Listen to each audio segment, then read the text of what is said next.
वकार साहब, शुरुआत आपसे करना चाहती हूँ। काशी विश्वनाथ कॉरिडोर का आज लोकार्पण हो गया है। वल्लाह माशाअल्लाह।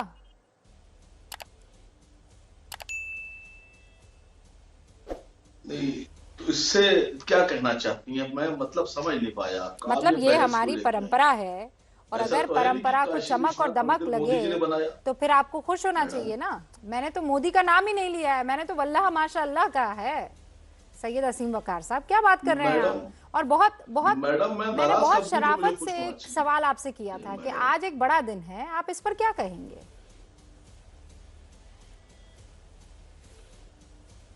नहीं, मैं नाराज कब हूं जो उसमें नाराजगी की कौन सी बात है? इसी देश में रहता हूं, इसी देश की मिट्टी का हिस्सा हूं। मुझे पता है कि सर्वधर्म संभव हमारा देश है। इस देश की जो खुशबू है उसमें हिंदू और मुसलमानों के धर्म के फूलों की खुशबू घूमा करती है, सरदारों की, ईसाइयों की, बौद्धों की, जैनों की। इससे हिंदुओं की ना कोई नाराज था, ना कोई नाराज हो सकता है। सबकी आस्था है, अच्छी बात है, होना चाहिए। लेकिन इस डिबेट से क्या मतलब है? ऐसा थोड़ी ना है कि काशी विश्वनाथ मंदिर मोदी जी ने बना दिया। ये तो देश की प्राचीनता का हिस्सा है। ये देश में वो काम बताइए जो मोदी जी ने किए, जो योगी जी ने किए, जो बीजेपी की सरकार आने के बाद जनता की भलाई के काम। अवनीश जी, अब जैसे आप हैं, आपसे कहा जाए सिर्फ जय जयकार करिए। मुझे ये बताइए कि सुनिए ये सुनिए भलाई मैडम, नहीं है? अगर आपसे कहा जाए सिर्फ असीम जय वकार जयकार साहब, कीजिए। अरे सुनिए मैडम, अरे अरे सुन मैडम बात रही तो हूँ सुन लीजिए। मैं, बस ये बताइए कि ये अरे लोगों मैडम की बात तो सहूलत के सुनिए, लिए है कि नहीं बात है? ही इससे सुन रही लोगों आप। को सहूलत नहीं होगी? होगी कि नहीं होगी? मैं तो आपसे कह रहा हूं ना नहीं मैडम, मैं आपसे क्या कह रहा हूं कि अगर आपको तनख्वाह ना दी जाए और आपके विकास के रास्ते बंद कर दिए जाएं नहीं, आप और मेरे पे देश से मत आइए। कारोबार खत्म कर दिए जाएं, अरे आप इतना कितना चिढ़ने लग तो गए। कितने मंदिर मस्जिद काशी में हम लोग विश्वनाथ जाएंगे? कॉरिडोर के बताइए। लोकार्पण पर आपको इतनी चिढ़ क्यों मचने लगी असीम वकार साहब? और सुनिए मेरी बात सुनिए, मैं यहाँ पर मैडम एंकरिंग करके और अपनी तनख्वाह मैडम लेती मैं हूँ, तो ठीक है? आप कहीं पर किसी को पैसा देकर अपनी वाहवाही करवाते होंगे, इसीलिए आपको ऐसा लगता है चोर की दाढ़ी में तिनका। मैं तो एकदम डंके की चोट पे कहूंगी कि आज जो काम हुआ है वो शानदार काम हुआ है। आज जो काम हुआ है वो लाखों करोड़ों भक्तों की जिंदगी को बिल्कुल सलीके से उसे सहूलत देने का काम करेगा जो वहां पर भक्ति करने जाएंगे। डंके की चोट पर कह रही हूं असीम वकार साहब, आपको चिढ़ मच रही है तो इसका कोई इलाज नहीं है। बात तो सुनिए। कोई इलाज नहीं है इसका। अरे मैडम, मैडम बात तो मेरी करने नहीं दे रही। मुझे आप चढ़ाने आई थी, उल्टा हो गया। कहां से उल्टा हो गया? उल्टा हो गया मामला। मेरा हर हर महादेव कहना आपको चिढ़ मच गई, मेरा आपको वल्लाह माशाअल्लाह कॉरिडोर का लोकार्पण हो गया, आपको चिढ़ मच गई। क्या आप चाहते क्या है? अब और क्या किया जाए? मैं ये पूछ अरे मैडम मैं ये पूछ रहा था कि अभी तक के माल्या साहब वापस नहीं आए, देश का पैसा ही लेके नहीं आए। सुनिए, पूछिए आप, अभी मतलब तक आज मैं पूछ रही वापस नहीं आए। आज मैं पूछ रही हूँ और उसका जवाब दे दीजिए। आप खुश हैं कि नहीं हैं? आज की तस्वीरों को देखकर दिल जल रहा है असीम वकार का, जल रहा है, दुखी हो रहा है। मैं नाराज कब था?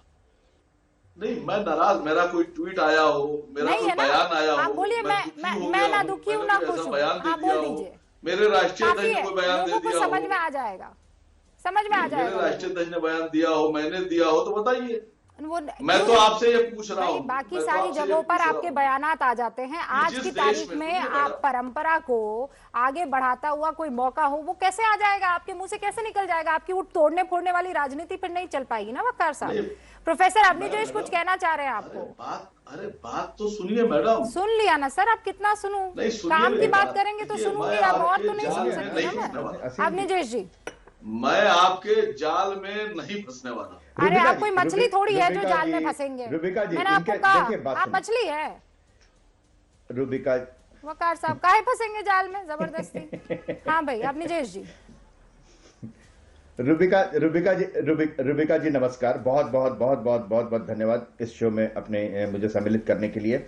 रुबिका जी, बड़ी साफ सी बात है एक ही बात इनके मुंह से निकल पाई कि लोगों के कल्याण के लिए करोड़ों लोग जाते हैं, करोड़ों लोग जिस मंदिर का दर्शन करने के लिए जाते हैं वो सुविधा से जाएं, वहां पर उनको किसी तरीके की कठिनाई ना हो, किसी तरीके की दिक्कत ना हो। ये लोगों के लिए नहीं तो क्या किसी एक व्यक्ति के लिए है क्या?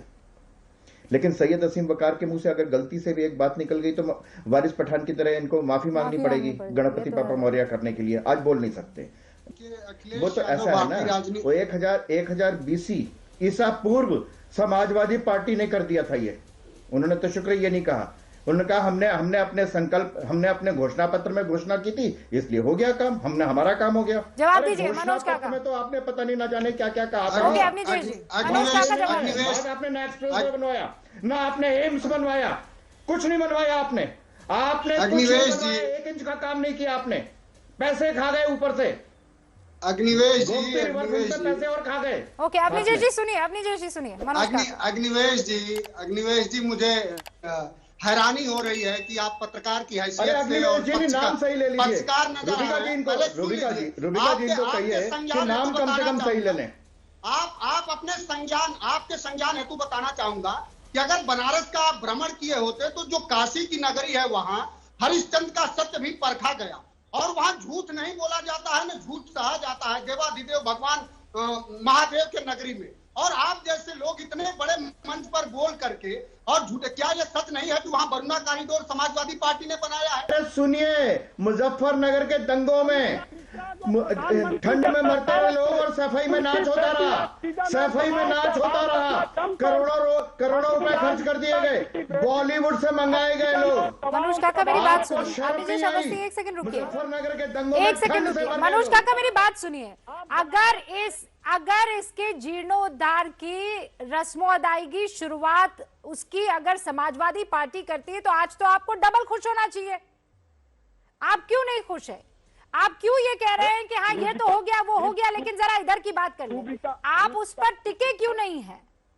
रूबिका, हम तो खुशी, हम लोग भगवान को और धर्म को धंधा करने वाले लोग नहीं है, समाजवादी विचारधारा के लोग, बल्कि उसको अंतस मन से स्वीकार करने वाले लोग हैं। अरे वाह, हम मानते हैं कि भगवान। अरे मनोज काका ऐसे भी मत करिए आप, अरे सुन लीजिए, ऐसे भी मत करिए मनोज काका। अगर धर्म को इस तरीके से ना सामने रखकर और वोट ना मांगने की बात है तो फिर आप ये बताइए एक विशेष समुदाय के लिए आपकी मोहब्बत तो जग जाहिर हुआ करती थी। सवाल पर आपको अक्सर आपकी पार्टी को अक्सर सुर्खियों में देखा जाता था किस चीज के लिए कि आपने रमजान में इफ्तार पार्टी थ्रो की है ना? तो मैं ये कह रही हूँ जब धर्म को लाना ही नहीं तो उस धर्म को आप क्यों लेकर आए? प्रीति पांडे कुछ कहना चाह रही। मनोज काका सुनिए एक सेकंड, मैंने सुना आपकी बात सुनी।